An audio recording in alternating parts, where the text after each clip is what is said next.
Tropa! Ito yung mga nasa tapat ng Ukayan, tropa. Ito yun, yung may barangay Gulod. Tapat siya ng Honda. Tapos, ayan, malapit din siya sa may St. Peter Chapels. So yun, kitang-kita mo na yun, yung Ukayan dito, sa tapat lang niya.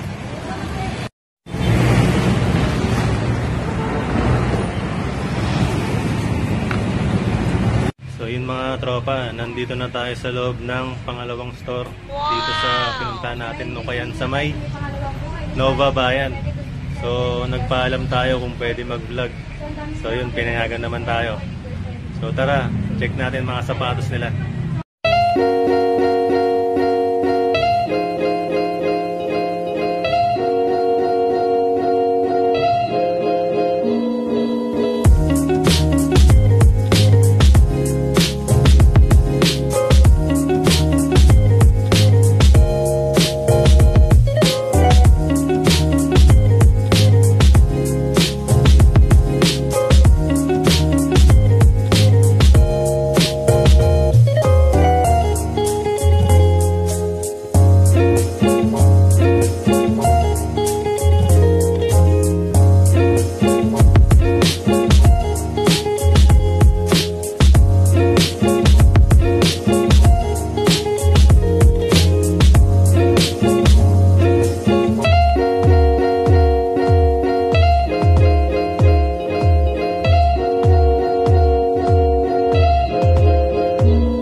Tropa, may nakita ako dito.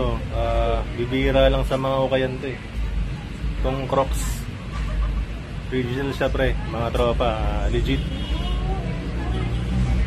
So, mga sapatos nila dito, mga nasa 40% off.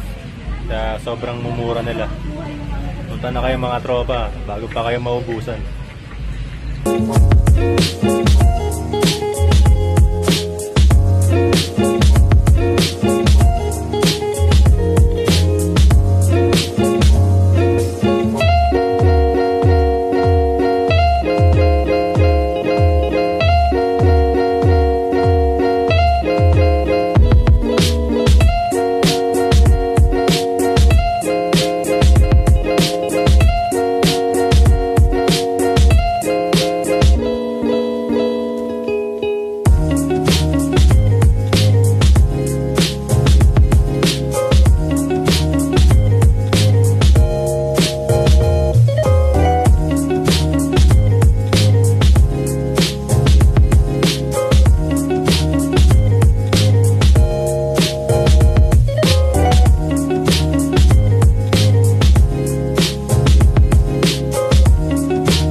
Pa, sa mga naghahanap ng panlaro dyan, ito Lebron sapatos.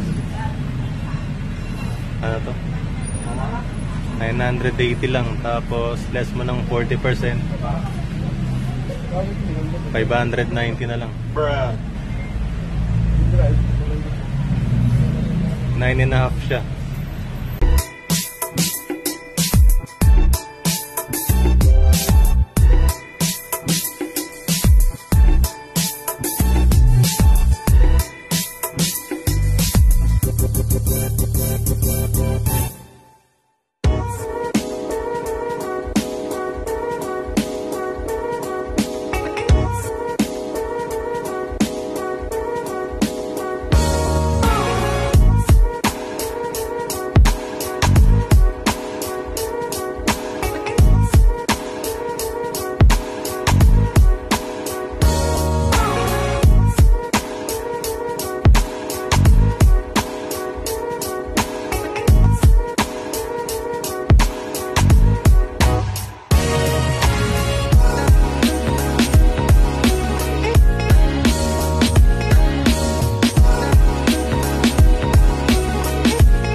ayun nga mga tropa, nakauwi na tayo. So Bruh. maraming salamat ulit sa inyo sa pagsama nyo sa akin, sa walang sawang pagsuporta sa channel ko. Maraming salamat sa inyo. At kung may mga natipuan na kayong mga sapatos dito sa video ko mga tropa, puntahan nyo na, baka maunahan pa kayo. Dahil mga ganda dun, naka-sale sila ng 40%. Tapos, ang gaganda ng mga sapatos nila. Baka maunahan pa kayo, pumunta na kayo. Mga tropa, kung may mga alam pa kayong mga ibang ukayan, comment down below na lang kayo. Tulungan nyo ako para mapuntahan din natin yung mga ibang ukayan. Sa mga magpapa-shoutout dyan, alam nyo na, comment lang din kayo sa baba. Walang walang mintis yan. Shoutout ko kayo. Kayo pa, malakas kayo sa akin. Siyempre, mga viewers dapat hindi ini-snub yan. Kasi yan yung buhay ng channel nyo Kaya malakas kayo sa akin. Nanguna nga pala, shoutout sa mga kagrupo ko, ang G-Unit. Yan. Subscribe din kayo sa kanila mga tropa. Mga Filipino vloggers ko yan, mga kasama ko, mga tropa, mga stigyan mga yan, mga bait. So alam na mga tropa, shoutout time na. So kayo pa ba makakalimutan ko? Syempre, kayo ang buhay ko So unahin natin si Justin Garcia, Bricks Canizares, tsaka yung mga Chiba Boys dyan na sila Mark Urma, Ruben Bale, at si JP Tomador. Shoutout din kay Alvin Muki Velus at kay Johan at Ian. Shoutout din kay Roy Mobo, sa wife niyang si Evelyn, at sa mga anak niyang si Christian at Eve. Yun mga tropa, kumusta kayong lahat dyan? So yun mga tropa, kung may mga suggestions kayo or mga gustong sabihin, basta comment lang kayo sa baba, babasahin ko lahat yan. So till next time mga tropa, lagi nyo akong sasamahan huwag nyo akong iiwan. Saka sana lagi kayo nasa likuran ko, nakasuporta. So mga tropa, mag-iingat kayo palagi. God bless sa inyo.